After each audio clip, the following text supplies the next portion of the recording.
feared and feared through Killarney. Now I'm back to hitching with the wind. But if Mickey Flynn should ever find me, I'll throw me caution all behind me and square off on that son of a bitch again. He cracked open a river too, he beat me Sunday through and through, and so jiggle my unconscious frame. I won me healthy sheriff fights, well lucky son still had me life since Mickey Flynn beat me dumb and lame.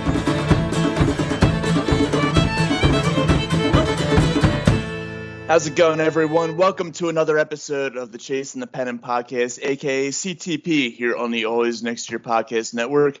I'm your host tonight, Rob. I'm joined by Sean, whose Wi-Fi is hopefully working now. How's it going, Sean? Good. As I said on the first recording that we will never hear again, I got to throw in a baseball around a couple days ago, and I threw again today, and my arm is completely shot. Welcome to the club. And we're also joined by Andrew. How's it going, Andrew? Very well, thank you. Like Sean, I actually got to go out and throw a baseball for the first time in a long time for me today. Me and one of the other coaches here kind of just went out and got away from work for a little bit and started throwing a baseball. And then I also started the Aaron Hernandez documentary, so it's a very interesting couple points on that documentary. And if you haven't seen it yet, I haven't finished it, but I definitely recommend it for those who haven't. Yeah, it's a really good show. I'm not going to ruin it for you, but it's a couple episodes. It's a few episodes that really kind of shine a light on the whole thing there. It really gets pretty interesting. If you haven't seen it, like Andrew said, definitely check it out. It is totally worth the watch.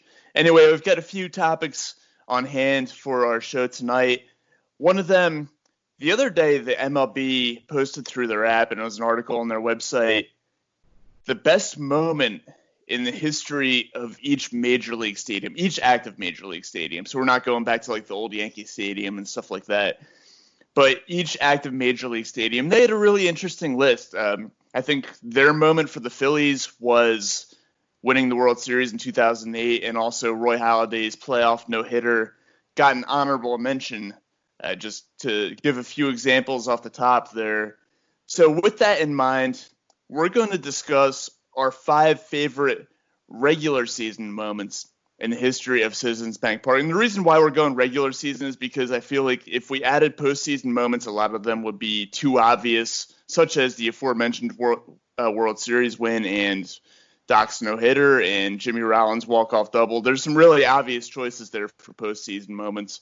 So with that being said, we're going our personal favorite top 5 regular season moments at Citizens Bank Park. And Andrew, we'll start off with you. What do you got?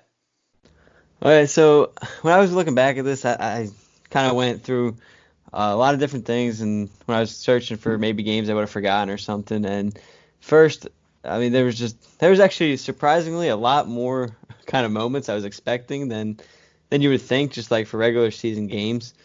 And not that I remember everyone from like the exact moment, but like searching back on them. And I think one of my all-time favorites, and this is kind of, I guess, a collective whole moment from the kind of, I guess, beginning to the end of the game. And that is the sense of from 2007, the NL East clinching game, from the first inning when the crowd is just going crazy because you see the Mets score get posted on the scoreboard out there in right field, and you just see them start losing early on in their game. And I mean, obviously the crowd knows it's been 93 years since the Phillies last were in the playoffs, so the fans know what's at stake, the players know, and before the first pitch even happens for the Phillies, the crowd is just erupting like that. And I just thought the scene of, because I went back and I watched the whole game at the beginning of quarantine, so that's kind of what sparked my memory on that whole moment. And that's one of the loudest I think I remember from Citizens Bank Park getting, is seeing the crowd just erupt every time the Mets would give up a run, and that before the Phillies even got a first pitch to start the game. Yeah, what was it? The Mets were down like 7-0 to Florida in the first inning of their game. So, before the Phillies even started, they were already well on their way to being National League East champions. They just needed to take care of business on their own end, which they did. Exactly, and I think then obviously stemming to the end of the game when Brett Meyer strikes I'm blanking on who he strikes out to. Willie Mo Pena. That's right. Yeah, he strikes out Pena, and then obviously from there the crowd obviously just erupts in craziness just because, again, first time in 14 years to get back there. So I think you can almost put that. Well, and then even keeping that game, you get the Rollins triple. So I think you can almost just put that game as one whole moment because there's just so much stuff that happens in that game. I'll never forget Brett Myers chucking his glove up in the air and being embraced by Chris Coast and Harry with the call. That was just a spectacular moment. Well, just the way Myers and Coast just like look at each other, and then I think Coast throws up his catcher's helmet, right? And I think he did, yeah. that would hurt if they like hit somebody. And then in terms of another moment, like this one actually on the field, was the Aaron Rowan catch crashing into center field. I think that's a moment Phillies fans will never forget. And I know me and you, Rob, have talked about it before. The Harry Kalas call on that makes it so much better just because the way he predicts the whole thing, it just adds to the moment in general. Yeah, you tweeted something about it the other day, and I responded to it. That was one of the most incredible catches I've ever seen. What you tweeted about, Rob, was something that I didn't even realize until I rewatched it. Harry did call it before it was even in his glove. Like he said, "What an amazing catch," and he hadn't even gotten to it yet. Yeah, it really was. It was kind of one of Harry's signature calls, if you ask me. I mean, just how he knew it was going to happen, and then as always with Harry, a great call for a great moment. And just everything about that, because then he also mentions how the game gets shortened because he knew the rain was coming or whatever, and then eventually gets a shortened game, and that's why they win because of the catch. And it was just like he just knew everything about the way everything would happen. It was funny. And but my next moment I would say was 2006 when Ryan Howard gets his 50th home run, and I think he ends up hitting 2 or 3 in that game, if I remember correctly. It was against Atlanta. Yeah, to get to 52 overall, and he was the first Philly to get to 50 home runs in a season, breaking Mike Schmidt's record. And I mean, we're going back and seeing those videos and stuff, and the crowd just erupts in that as well. I think that's just an iconic moment in the Citizens Bank Park, even though obviously the Phillies missed the playoffs in 06, but it just showed the type of player Howard was in September. And again, first player in Phillies history to get to 50 and kind of got his career going, along with eventually winning the MVP that year. I'd say that would definitely be a special moment in Citizens Bank Park. And then another one of my favorite moments, I would say, is the game the Phillies come back and beat the Mets in 2007 to sweep the Mets and kind of put them back in that division race where Worth gets on base. He steals 2 bases, and then Tadahito Gucci comes up, hits him in, and then eventually Chase Utley. Tadahito Gucci then steals second, and then Chase Utley gets the winning walk-off single, scoring a Gucci, and that sweeps the Mets and starts that whole run again in September. That was in late August, but then it kind of starts to run into September for that eventual comeback to win a division. What an incredible moment. And the comeback all started, by the way, with a Pat Burrell homer off of Billy Wagner in the bottom of the 9th inning. Pat Burrell knew how to kill the Mets. I mean, I know he's got a mixed relationship with fans. It seems like, depending on who you talk to, he's kind of got a love-hate relationship. But I think everyone can agree he knew how to hit off Billy Wagner in the Mets. Burrell had 2 homers in that game, didn't he? Yeah, I think he had one in the first or second inning as well. Because that game was kind of weird. I think the Phillies got out to a 5-0 lead or something like that, and I don't even know who was on the mound pitching for the Phillies that day, but they ended up blowing the lead. The bullpen gave up some runs, and they went from being up 4-0 or 5-0 to being down. I think it was 10-8 in the 9th inning, and then they came back. Yeah, it was something crazy like that, But again, I think those are my big moments, at least. I forgot to put them in order, honestly. I think that gets to 5, and I don't think we need an order here. By the way, you know what was cool about that Howard 3-homer game? It's something that we used to see all the time that we don't really see anymore. But they had that fan group there, Howard's homers, and they kept changing their shirt from 50 to 51 to 52. Yes. When he hit the home runs. We never see those anymore. I think we mentioned it on one of our previous shows, how we used to have, the Wolfpack, Millwood's Militia, the Padilla Flotilla, Howard's Homers. I would love to see those fan groups come back. Wouldn't that be so awesome to just look in the upper deck on a nightly basis and see, I don't know, a fan group for Bryce Harper, a fan group for, like Sir Didi's Knights or something like that. Absolutely, that'd be really cool. I think we should start one up. We absolutely should. Absolutely, that'd be so much fun. Didn't Roy Halladay have one too? I forget what his name was, but I kind of remember, like, I feel like because his nickname was Doc, I feel like I remember people like dressing up as doctors or something like that. Patients. Yeah. Something it Like was, that, right? yeah. Tommy's Homies, they had that. All right. Well, Sean, what do you have for your top 5 moments regular season at Citizens Bank? Okay, so I've got 2 were taken, and that was the 2007 comeback and that walk-off against the Mets. But I do have a couple more recently because I'm somebody that I don't really have a lot of memory from really before the 2017, and really during, like, there's really nothing in between, that 08 to 11 team until maybe a couple years ago. So a lot of mine are more recent, and the first one I want to take you back to August 16th, 2016. You even got the exact date. I did, because it's this exact moment. It's Chase Utley returning to Citizens Bank Park. I was at that game. Really? I was, yep. I don't exactly remember, what the stadium looked like that day, but I would assume that it was a decent crowd for that. I mean, actually, you know what? I wasn't at the first game that he came back. I went to one of the games in that series. I think it might have been the second game in that series. Was it sold out for Chase Utley, or? It wasn't sold out, but in a time where the Phillies were averaging like 20,000 people, I think maybe they had like a little over 30,000. So They had a pretty significant increase in attendance, but it wasn't a sellout. I wouldn't even say they got to 20,000. That was the year they ended almost in last place, wasn't it? Yeah, that was 99 losses maybe. Something that year. Like that, man. That was either 15 or 16. They had 99 losses. So I was trying to forget that year. But the standing ovation, him going up there, kind of like not really wanting, like he took his helmet off and like waved it at the crowd, and the crowd played Kashmir too. They did, yeah. And he wanted to get up to bat, but nobody would sit down, and they just got kind of louder, and he kind of turned around again and like took his helmet off. He's like, just let me bat, kind of, because that's how he was. and then he ended up hitting 2 home runs that day, one being a grand slam, and the Phillies lost 15-5. But that's definitely one of the top Citizens Bank Park moments for me, if we're not counting playoffs. Oh yeah. Another one I had was Harper's walk-off grand slam last year.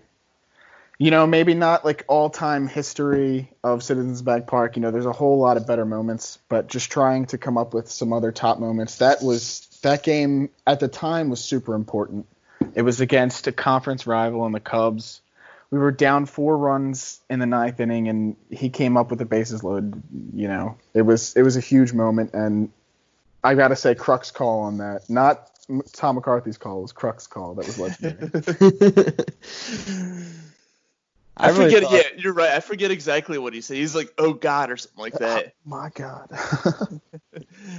That was, yeah. I love John Kruk, by the way. We all talk about how much we hate Ben Davis, but Kruk is like the complete opposite of Ben Davis in the booth. Yeah, I completely agree. I love Kruk. I hope he sticks around for a while. What else do you got? I love he doesn't hold anything back. He just always makes jokes and like tells it how it would have been in like '93, and he's honest. He doesn't hold anything back like some guys do. Yeah, I agree. I love how he talks about food all the time. I think that's one of the best. He doesn't care. Like that's his shtick. The only other moments I have, they're not as big as any of these other ones, and they're not as big as any in the playoffs. But I was at the game where Velasquez was in left field, and really that wasn't an electric moment like for the fans. Most of them had left at that point. I was out in the left field stands, and I remember him coming out, and we were all freaking out like, holy shit, Velasquez is like right there. He's out in left field. Like, he's actually playing in the game that he wasn't pitching in. And then when he threw the guy out at home, the small amount of people that were still there were going nuts. And I wouldn't count that as even like top 50 moments in Citizens Bank Park history. But for me, being there, it was pretty awesome. You know what? I could totally see Velasquez, if pitching doesn't work out for him, kind of being a Rick Keel type where he switches to being, an outfielder and a guy coming off the bench, because the guy can hit pretty damn well for a pitcher. He hit a home run last year, and he's always been a good hitting pitcher. And we saw in that instance when he's out in left field, I mean, he's a pretty good fielder as well. He's a good all-around athlete. So if pitching doesn't work out, I could see him going the Rick Keel route. I would love to see that. I could absolutely see that. I mean, the Phillies outfield is pretty stacked, but it's something they could look into. Definitely gives them options. And then some, I guess for me, and I don't want to take any of yours by accident, but some runner-ups. Really, they're all from last season. It's any of the moments where Chase, Ryan, and Jimmy came back for their official retirements with the Phillies, and they gave their speeches. And I got the ticket plan for all three of those games, and I feel like just because of the impact that all three of them had in Citizens Bank Park history, I feel like those moments are pretty huge for the stadium itself. Yeah, absolutely, and they're a huge reason. I mean, we've seen so much cool stuff happen at that ballpark. We've seen the World Series win; they were a huge part of that. We saw Doc's playoff no-hitter. I mean, they played in that game, but that was a Doc moment. We've seen Howard win an MVP. We've seen J-Roll win an MVP. Howard win a Rookie of the Year. We've seen all kinds of just really, really cool stuff that a lot of fan bases haven't gotten to see, and it's all because of those guys who were a huge part of that division-winning run there. Yeah, they're definitely, and I love the people that don't argue that they're the best at their position in Phillies history. There's really no argument to that. No argument at all. Which is pretty crazy, because if you think for how storied and how long this franchise has been, like, it's pretty crazy that we got to see like the best three at those positions already. Like just at the same time. Exactly. And really, the only argument that you could make is against Howard with Jim Thome, but Jim Thome wasn't there as long. Pete Rose, but Pete Rose wasn't there as long. Right. Yeah, like obviously Pete Rose is the better player, but better Phillies career is Howard, I would say. Right. Yeah, I would have to agree with that. No question. Anyway, so my top five, I had some. My top five kind of spans all the way back to the beginning of the opening of the ballpark back in 2004, and I'm going to go in no particular order here. One of my favorite moments was Jim Thome's 400th home run, and just accompanied by another great call by Harry Kalas. But Thome was one of my favorite baseball players of all time, and seeing him hit that home run against Cincinnati at Citizens Bank Park was one of the coolest things. And, he rounded the bases, and then they had a big ovation for him. He came out and he tipped his cap to the crowd, and they kind of spent a few minutes, all congratulating him. I think the Reds came out and congratulated him as well. So that was a really cool thing to see. And come to think of it, the Reds are going to be actually on the wrong end of a few of these moments here, because another one is Wilson Valdez, a position player, a utility infielder, getting the win in that 1990 game. Do you guys remember that game? Yeah, so I actually have a funny story. I was actually at that game. And how late did you stay? So I wanted to stay the whole time, but with me, I was at the time. So with me having to go to school, and my dad gets up for work early. He wanted to go so he could get some sleep before work, because he usually gets up at like 5 a.m. So we stayed up until it was like the 15th, I think we stayed, and after that we headed out. Even that's pretty late. Yeah, I thanked him for as much as we stayed, but yeah, so it's kind of funny like how, and it was funny kind of being at that game but having to leave early, and then I think I ended up watching. I think it ended like right as we were getting home. He didn't get to watch the end of it. Oh man, yeah, that was just one of the coolest moments. And people forget that the Phillies were losing that game, and Ryan Howard hit a towering home run in the bottom half of the ninth inning. And then I think neither team scored for 10 innings after that, until I think it was Banez hit a walk-off. I want to say it was a sac fly or something like that that scored the winning run in the bottom of the 19th inning. Wow. I wasn't home. I was down in Orlando visiting Disney World, and this was like the night before I was going to fly back home the next morning. And luckily for me, they actually had the game on ESPN, so I was able to watch it down there too.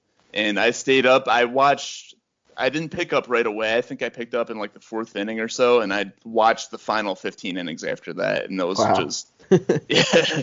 I didn't have anything better to do. I was already packed, and I didn't have to be up the next morning because we weren't doing anything other than going to the airport. So, wow. But yeah, stayed up the whole time to watch that.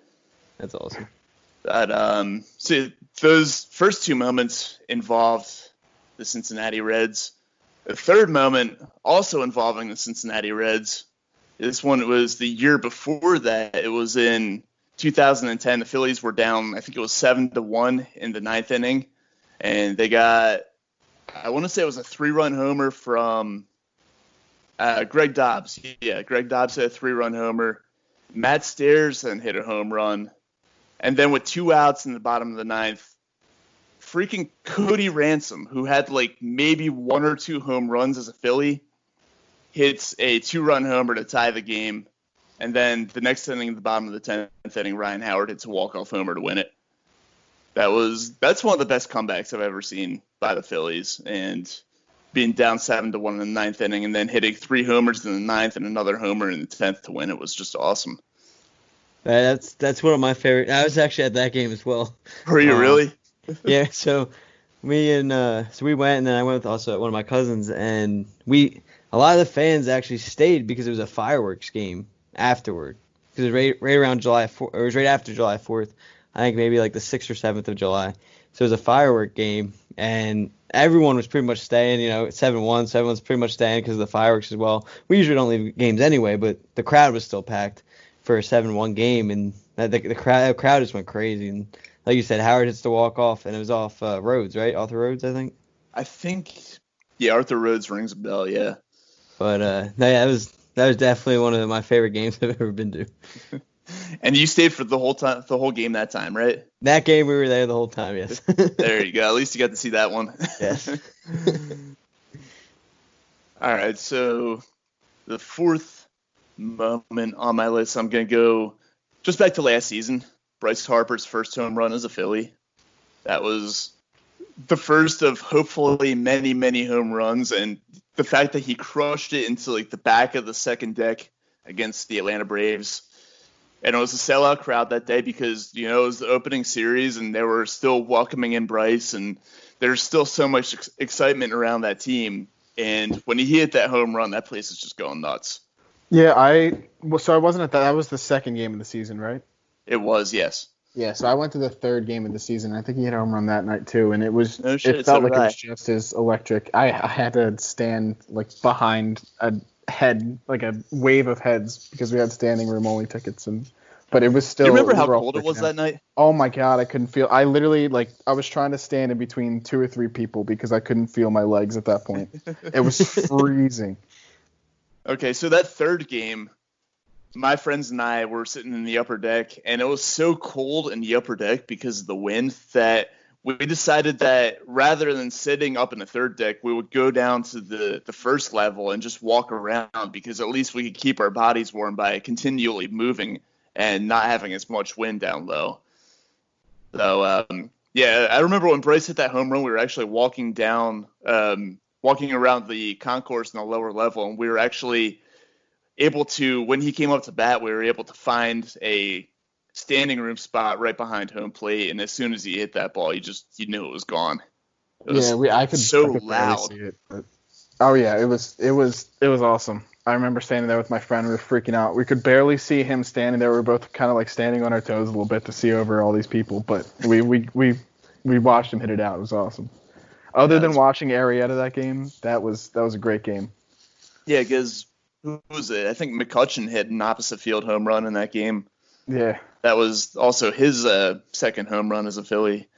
But yeah, Bryce's first home run is the moment that I'm going for here. The fact that he hit it towards the top of the second deck in right field. It was a sellout crowd, and everybody was just going nuts. That was an incredible moment. All right, and so, oh man, what was the one last moment? Oh yeah, the 5th moment. And who can forget this one? The Phillies actually lost this game, but nobody really cared that they lost. You know why? Because Osama bin Laden was dead. I remember this. Oh yeah. They lost the game, but that was just one of the coolest things.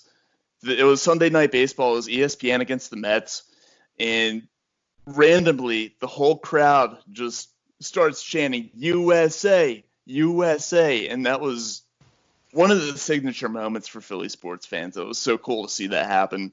And it was so cool to see. I mean, the Mets fans are chanting it as well, and it was so cool just to see everyone come together and kind of forget about baseball, forget about the game for a little bit, and just take pride in the fact that Osama bin Laden had been killed.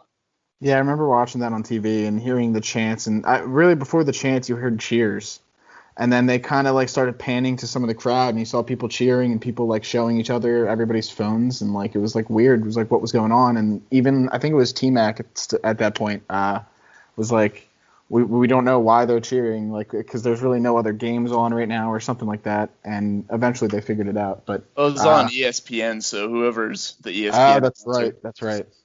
Yeah, but they were like trying to figure out why everybody was cheering out of nowhere, and the other crazy thing was, and everybody kind of pointed this out too, was that it was the ninth inning and the score is 1-1, and everybody was saying, you know, like for 9/11, it was like a nice, like it was just symbolic. Yeah, it really was. That whole night, I don't think anybody cared that the Phillies lost that game, even though they're playing one of their arguably their biggest rival.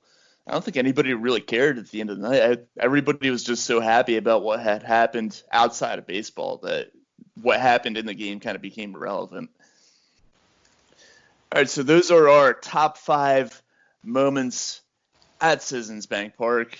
And now we're going to move on.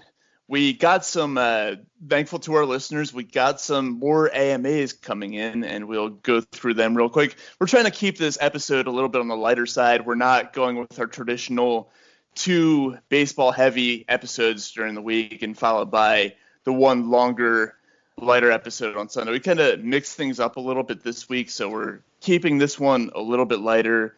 Thus, we're going to the AMAs. And so we've got 7 questions, and we can elaborate a little bit on some of them. Some of them we're going to be given a little bit more concise answers. But, Andrew, I'll start with you this time. The first question, suppose the CTP formed a baseball team. Of the 7 guys, or of the 6 guys other than yourself, who would you have batting leadoff? Ooh, batting leadoff. Let's see. I think I would say, I think I'm going to go with Sean because he's mentioned playing. He's been playing. He played, you said you played Club League, right, Sean?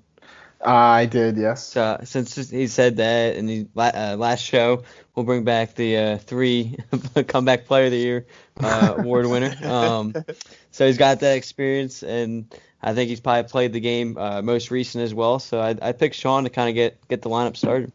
Wow, that's not what I expected to hear. You got to make sure that knee holds up because if you're going to be getting on base as a leadoff guy, you got to be able to run the bases. Yeah, so I actually haven't played in a game since my knee, and I will say I am like more of a contact-driven person, and I am a lefty, so I feel like I've always seen myself as a 2-hitter, somebody like Shane Victorino that's going to make a lot of contact, not a lot of power, and used to be speed, but now definitely I have very little speed, so that's a bold choice. Personally,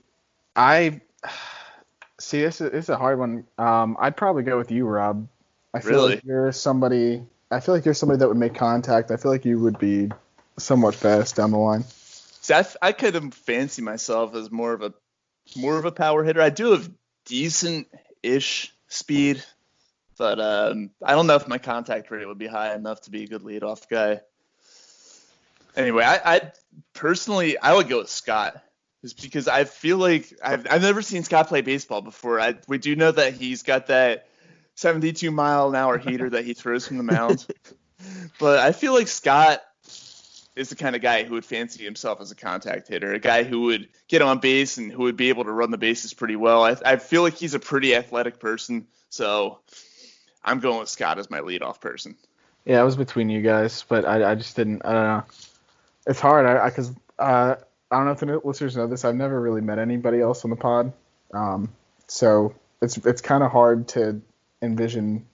We're only going off of what we've heard or what each other has said about everybody. So That's what makes these questions fun, though. yeah, that's true. I think it's pretty funny. This question came up after, what was it, Tuesday, I think, or maybe Monday. We were all talking about like what positions we would play if we got a team going or whatever. Oh yeah, in the group text. Yep. Yeah. We've actually got another question that kind of has to do with the same thing that we'll get to later. Anyway, the second question, and Sean, will start off with you this time. Quarantine's over and you're going out with your friends. Are you going to a brewery and drinking IPAs, or are you going to a dive bar and drinking light beer? Dive bar immediately. Me and my friends have been talking about this like for months now. There's a dive bar actually like down the street from my house. It's literally a 2-minute walk, and it's been the place that we've all been going since I turned 21 about a year ago. And we've all been saying, we all talk about how much we miss like that bar, not even each other so much, just as much as we miss going to that bar together. There you go. Support a local business. That's what you got to do. Andrew, what about you? I know you're not a big drinker, but do you have an opinion on this?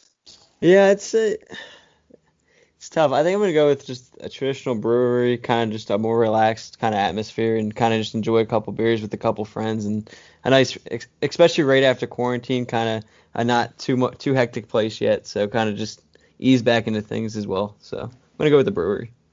There you go. I'm going to have to agree with Sean. I would go with a dive bar just because I'm in a similar situation. I've got a very nice dive bar right down the street from me. It's called the New Britain Inn. If you live in the area, definitely once it opens up, check it out. It's a great place. But I already told my buddy Don, who is a bartender there, that as soon as everything opens up, I'm going there. I'm racking up the hugest tab of all time, and I'm leaving the bartenders the biggest tip of all time because they deserve it after being out of work for a little bit. So that is my choice. Dive bar, light beers, maybe a few Coronas if it's still summertime when it opens back up. But yeah, I'm definitely going dive bar there. All right, so Andrew, we'll go back to you for the first answer this time. The third question. You've got to pick one food out of the following to never eat again. The choices are pizza, a Philly cheesesteak, or a hamburger/cheeseburger. Which one gets the axe? That's tough. I'm going to go with hamburger cheeseburger, though.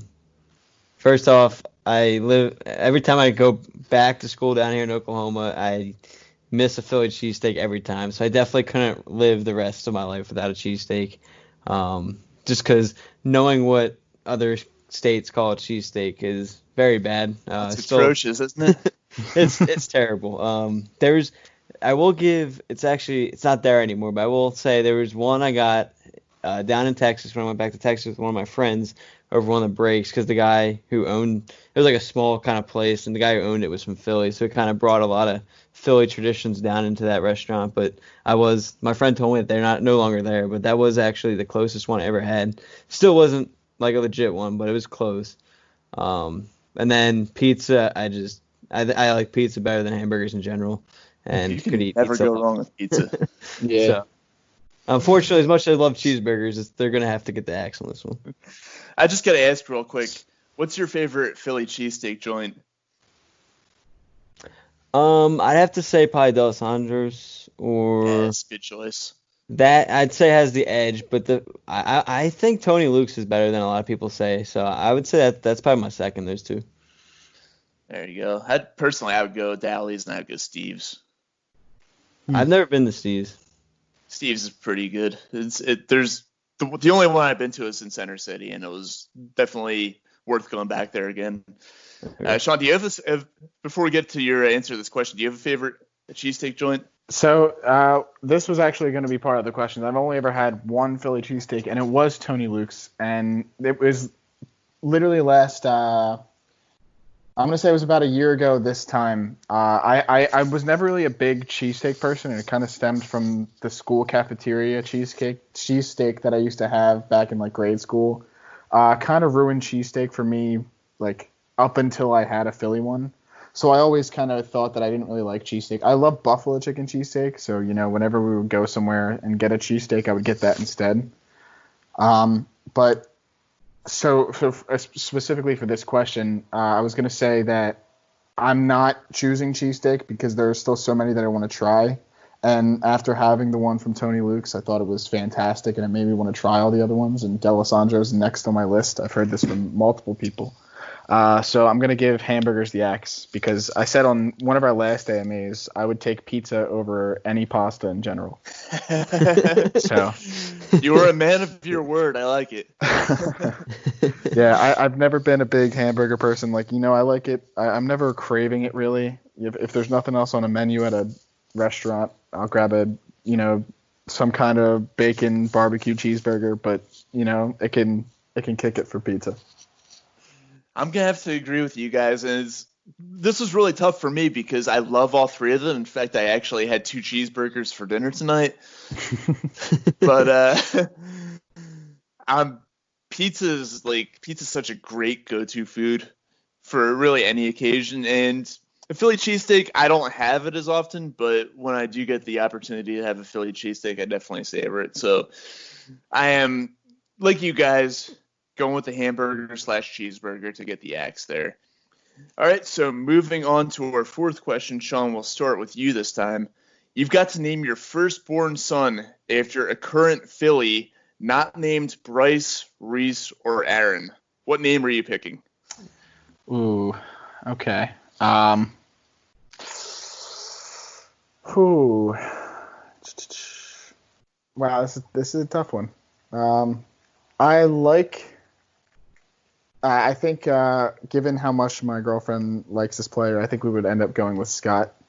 I'm trying to think of some of the bullpen guys and see if there's any good names in there. Are you gonna make his middle name Jetpax too? Scotty Jetpax new. I kind of like that. We actually, it's funny. We joked around about we both have a name that we want, like talking about kids. Like we both have a name that we want specifically for one of our kids that kind of works for a boy or a girl. So we said that'll be 1 and 2, and then for 3, if we have a third, it would end up being Reese. Like boy or girl, we thought like a girl Reese would be kind of like cool. So it's funny that you brought that up, but that we can't use it. It would have to be the more, I guess, normal spelling of Reese, though, would it not? No, we like RHYS. Do you really? Yeah. I like it at least. All right, Andrew, who are you picking to name your firstborn son after? Not named Bryce, Reese, or Aaron. I think he can't pick Andrew either. not after Andrew pick Knapp? little AJ. Andrew McCutcheon, Andrew Knapp, Andrew, or is it Andrew Moore? No, never mind. Yeah, Andrew McCutcheon. Adam Morgan, yeah. Yeah, I was gonna go with Scott Kingery, but I'll try to come up with something different. Because I think after Reese Hoskins and Bryce Harper, I'd probably say Scott Kingery is my next favorite there. But outside of Andrew as well, I'm gonna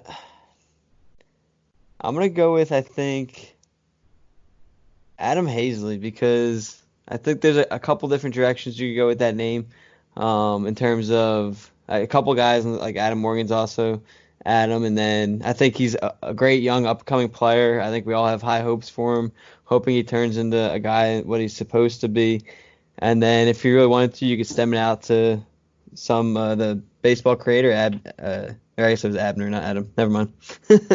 But yeah, I think Adam Hazley, out of those guys, after those top 3 are gone, I'd say Adam Hazley, just because, again, a young guy coming up would be my reason for that. That's a very good reason. Adam Santangelo has a nice little ring to it.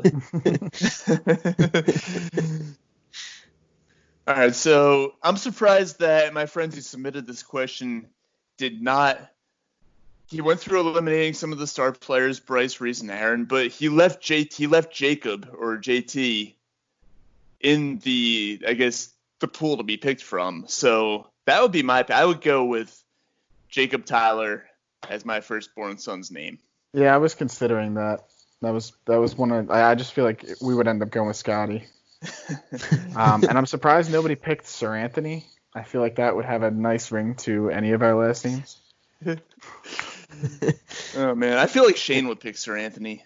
Either Shane or Shane maybe would pick Didi.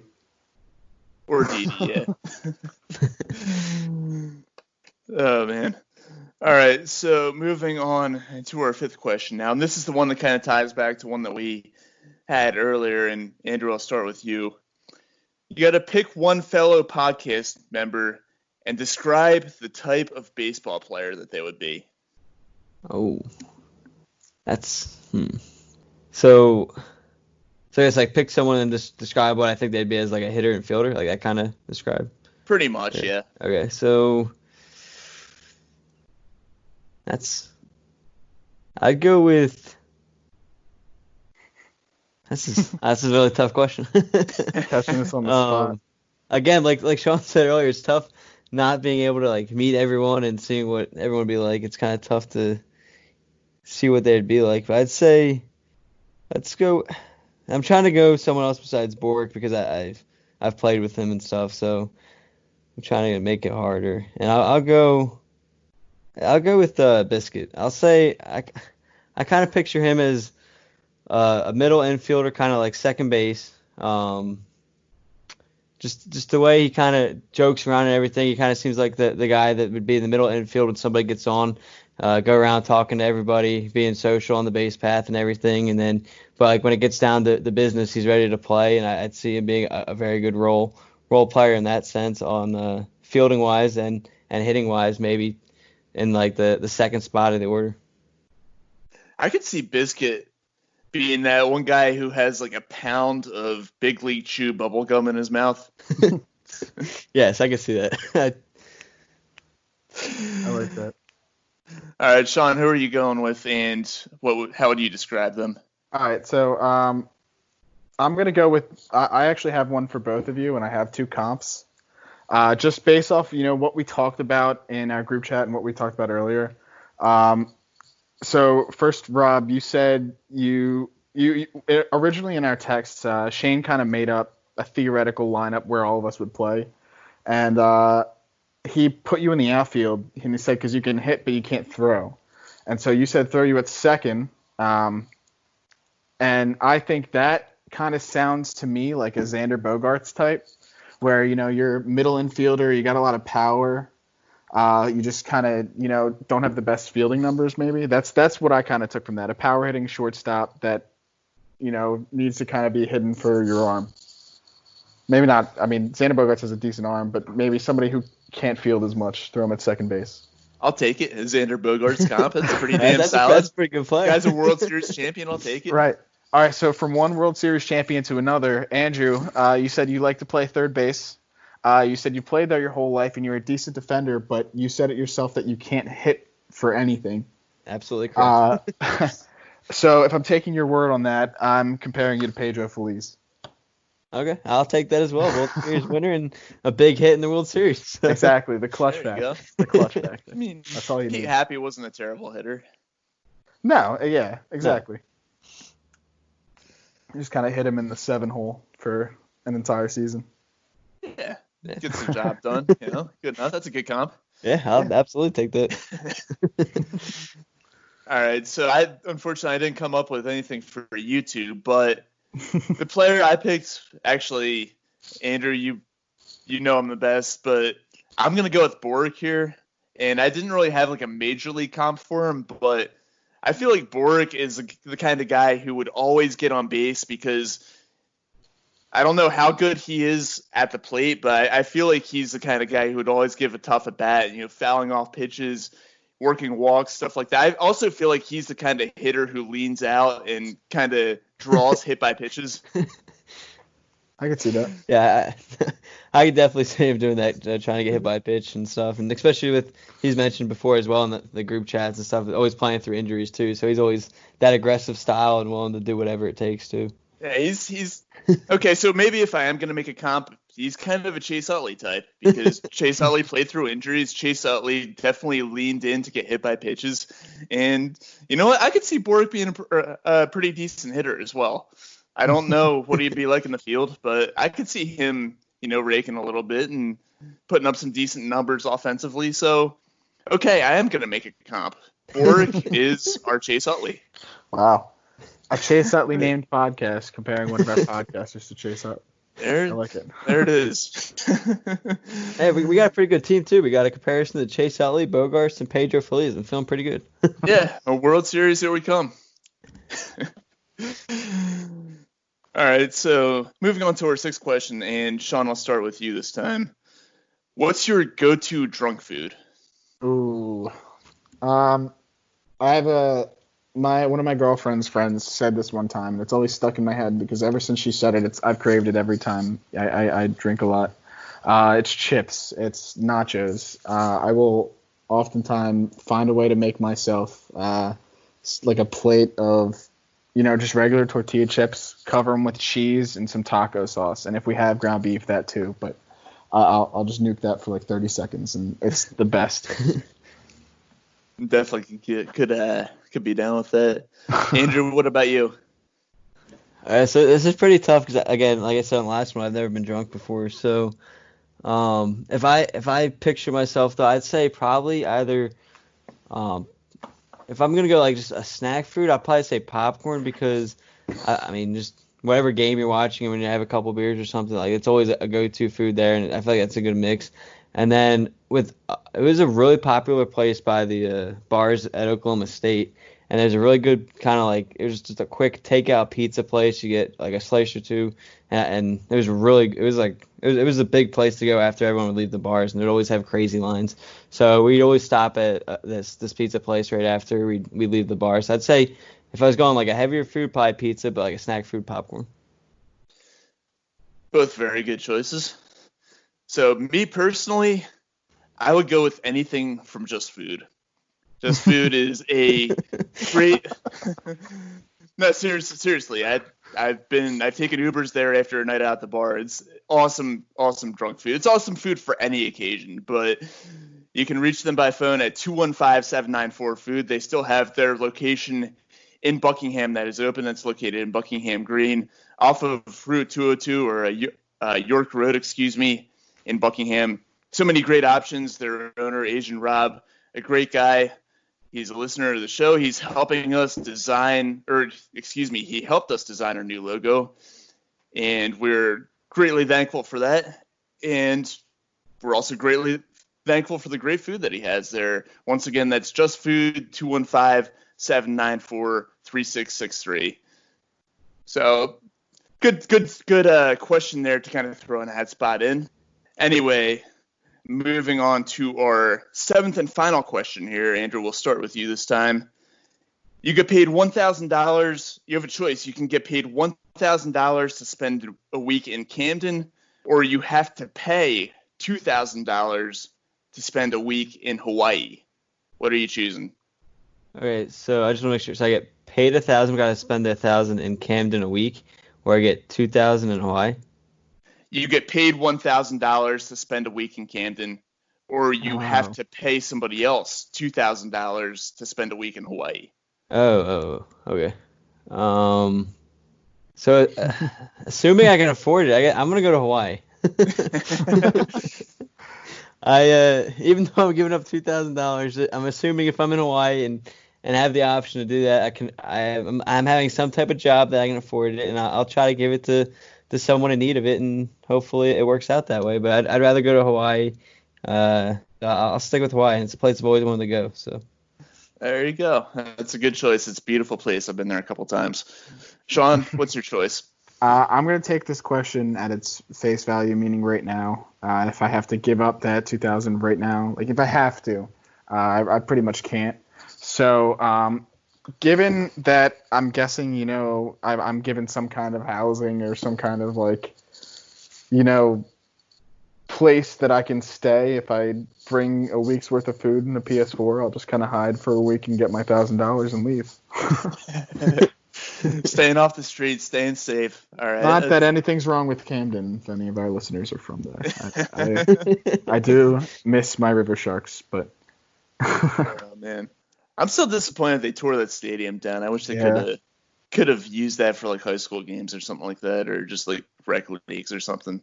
Yeah, Plus, BB&T Pavilion, if you guys have ever been there, love it there. Missed my concerts there. Should have been at a couple already this summer. But that just made me so sad hearing that. I haven't been there. I went to a Florida Georgia Line concert there last summer, and that's the last time I was there. We were probably near each other. Probably, yeah. Were you at that show? I believe I was, yes. You were drunk? You don't remember? Oh, yeah, probably. So was I. So I do remember being there, but I was definitely drunk. Yeah, I see. The problem was the Florida Georgia Line tickets are so expensive that you want to try and pay attention to the concert, but by that point, wanted to have a good time. It was like $150 a ticket. Yeah, it was ridiculous. Freaking lawn seats too. Anyway, since apparently I don't have a problem spending money on FGL tickets, I also would not have a problem spending money to go to Hawaii just because, come on, Hawaii's Hawaii and Camden's Camden. No offense to any of our listeners from Camden, but I'm sure you would much rather be in Hawaii too. So that is it for our AMAs for this episode, and we've got one last thing we want to hit on. We kind of want to make it a little bit quick here because we've already surpassed the 45-minute mark that we were aiming for. We're currently at the 51-minute mark. But Andrew, you brought something up just before we began recording that the Oakland Athletics, Shane's real favorite team, have not made a rent payment. And there's some issues going on there and some reasons why they have not made that payment. Do you want to get into that a little bit? Yeah, I'll try to keep it short, like you said, and real quick. So, as we talked about before, we're all kind of worried on how this is going to impact many different things in the world, and we're all always talking about what might have to close down or something, or what's going to stay open. And then we got the real first incident, really, in professional sports of concern, and that is the Oakland Athletics, as Rob just mentioned, and their original bill for their stadium was $1.2 million. It's a lease agreement for the stadium, and it was due April 1st. And according to the article that came out that I was reading on the Score app, they said it mentions that it was not paid, and that the A's front office has already come out and said that it is true. They're not trying to defend it or hide it in terms of like overlooking that, but their quote on it is they said that it's because they haven't, without it being used, and they're not able to generate revenue right now. They have no ability to pay, and they're concerned that without games being played in the stadium this year, they're not going to make up enough money to give that money to the stadium lease, which in a normal season they would obviously be making a ton of money from all the fans going in and viewing these games and stuff like that. But again, with their biggest concern is with no fans being played, or no fans allowed to be in the stadium. It's again, they can't afford it, and their big concern, along with fans not being able to play in the stadium, is being in California. And even though California came out this week and said you can probably expect professional sports at some point to happen, allowing it in the near future, the A's are actually still worried that the spot of California they're in, they won't be able to play there anyway, even if the games were to start taking place again, according to this article. So just all that being said, along with no fans, and they're scared that their own team might not even be able to play in the Coliseum this year. They're afraid they're not going to be able to pay it off. So I think it's going to be an interesting thing to keep an eye on and see if it ever gets. See how it's handled from both sides of it. Yeah, really interesting development there. And Shane, if you're listening, that means that you've got to buy more of those Oakland Athletics jerseys. And Scott, if you're listening, you got to go ahead and buy more hats, because apparently the team needs that income to start paying their stadium bill. And it's also an interesting thing because they're trying to build a new stadium. If they can't afford the rent for the Coliseum, then how do we expect them to afford the new stadium that they're trying to build out there? That's a great point. Or are they just going to continue playing in that shithole stadium forever? That's a great point. If they can't make the money, they might be stuck there. Or who knows, if they can't even pay it off, the lease might end or something. I don't know. It'd be interesting to see how it plays out. And the other thing to note that I'm interested is, according to Forbes, who ranked all the teams, the A's are 1.1 billion, or the A's were valued at 1.1 billion in April, and they were ranked 26 out of 30 MLB franchises at the time they did the rankings. So if they're 26th I'm interested to see if something ever comes out with the 27, 28, 29, 30, and the 30th team, just because if the 26th team's struggling, obviously you can only think that the other teams might start to struggle as well. Yeah, you got to imagine probably the Marlins and the Rays. Yeah, I think it's more profound for the Athletics because they have to pay rent on, two areas. The area that they have to build their stadium on, and that's what it's about, right? It's the extra land that they have for the other stadium. Or is it their actual stadium? It's their actual stadium. Oh. Well, yeah, okay. Then yeah, there's definitely going to be some. I mean, at the same time, it sounds like the owner's just being cheap at that point, saying like, I mean, they there's no way that they don't have the money, the owners themselves, to step in. Right? Yeah, no, these owners make bank even when there's. I mean, they've all got other business ventures outside of owning the baseball team, so they're still making money, just not through the team. Right. Exactly. And to that point, again, the lease is set at, according to this article, it's set at $1.2 million. And if the Forbes who ranked these franchises have them at $1.1 billion, and I get it, there's other things with the players and everything you got to pay for, but I mean, you're still making, it seems like, well over that $1.2 million. So, I mean, it's interesting to see where all that other money's going in terms of all that other stuff that makes them not able to afford that or whatever. All I have to say about this is that they need to get something done because Manfred came out publicly and said that he's not going to talk about MLB expansion until the Athletics and Rays get a new stadium. And as somebody that has been pro-expansion since the second I stepped on this podcast, and I've said it multiple times, it's somebody that cannot wait for the MLB to expand another at least 2 teams. They need to figure this out. They need to get these payments in. Yeah, that's right. You were the one who mentioned something about the NHL expansion draft, were you not? The Gold Knights, and I'm eagerly waiting. I'm still waiting for a name on that team. They haven't announced that, have they? I thought they were going with like the Kraken or something like that. The Kraken's one of them. I think they said they were going with they're considering the Sockeyes, and I mean I'd be okay with that, but I would love the Kraken. Kraken is such a cool name. Anyway, there you heard it, Shane and Scott. You guys got to start buying up your A's gear so you can save that team. Otherwise, they're going to join the Raiders and move to Las Vegas or something like that. Anyway, you guys got any final thoughts that you want to throw in before we wrap up this episode here? I guess one last thing. I guess one moment, I don't know why it just came to me, that we did forget in the Phillies part was the 2008 clinching game with Brad Lidge's perfect season getting saved by Rollins making that diving play and then flipping off for the double play to get, I think it was Ryan Zimmerman hit that ground ball up the middle because the bases were loaded. So I guess that's a pretty big regular season moment that I forgot about at least. Yeah, and that was late in the season too. I think at that point the Mets still had a pretty legit chance to come back and win that division if the Phillies, had lost a game or two. So that was a big moment. That's a good catch by you. Yeah, I don't know. So again, I don't know why it just clicked in my head, but as we were finishing up, it did. Sean, you got anything? Nothing much really. Just stay safe. To take Borg's role for this podcast as he's not here. Stay safe. Stay inside. Please don't help contribute to the second wave. All right, and my final thought is our intro-outro music is brought to us by a great band called the Jackdaws. They're a very good Celtic rock band. Lots of good songs out there, including this one that brings us in and ends our show. You can find them online at www.thejackdaws.com. They also have a Patreon account, which is hugely important to them right now with everything shut down. They cannot do their normal live concerts, so they're making their income through the Patreon account. That's www.patreon.com/thejackdaws. You can find their music on anywhere that you listen to music, and certainly they're worthy of your support. They're such a great band. I love their music personally, and they're a local band. They have local ties to the area. Definitely give them a listen. If you have money and you're willing to throw some money around, you can subscribe to their Patreon account.